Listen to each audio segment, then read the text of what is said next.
زمانه اوس هم لا د خپلو خولو بوی خیږي، ستانه د عطرو او پولیلو یو رومال جوړ دی. خدای چې ویشلې لوی برخې په قامونو باندې، پښتو مې مور شوه او زمانه یې لیکوال جوړ دی. افسر افغان یم.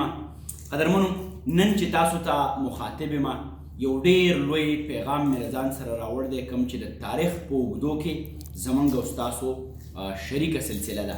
که موږ د دې سیمې د کلتور، د شعر، د ادب، د تاریخ، د سیاست خبره کوو، نو په دې کې به د لیکوال نوم خامخا یو نه یو ځای کې راځي. لیکوال یوه داسې مجله، یو داسې مګزین چې که د دې سیمې ځوانانو، پیغلو، مشرانو یا د منځني عمر خلکو خپله ادبي تنده ماتول غوښتلي دي، نو هغو به د لیکوال رسالې په لور باندې منډه کړې وي.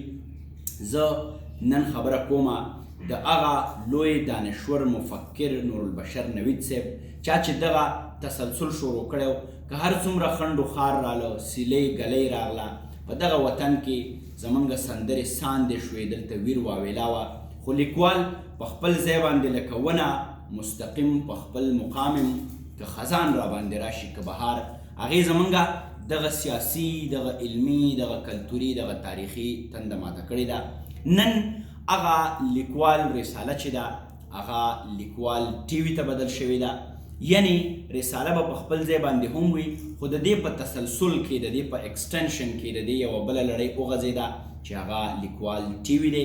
د یوټیوب د لارې زموږ چې څومره هم ملګري دي، که هغو غواړي چې په رښتونې معنی باندې د روانو چارو نه خبر شي، د سیاست نه خبر شي، د خپل پښتون وطن د معاش نه خبر شي، د دې د دردېدلو قصو نه خبر شي، د دې د ښایسته کلتور نه خبر شي، د دې د سندرې نه، د دې د مازدیګر او ماښامي نه خبر شي، نو ټولو ملګرو ته په پښتنه مینه باندې دغه التجا ده، دغه عرض دی چې لیکوال یوټیوب چینل سبسکرایب کړئ، دغه د نور ملګري هم سبسکرایب کړي. دغه په موږ باندې د ډېر محترم نورالبشر نوید صاحب، د هغو د پوره ټیم او د لیکوال مجلې یو حق دی او دا زموږ فرض دی چې څومره زموږ نه کیږي چې موږ خپله مینه د سبسکرپشن په شکل کې یا نورو ملګرو ته د رسولو په شکل کې دغه خوره کړو. څوک دی چاته نه وایي ما ټوله دنیا پیژني، زه خپله عنوان، خپله مضمون یمه، پښتون یمه. ښاد اوسئ، اباد اوسئ.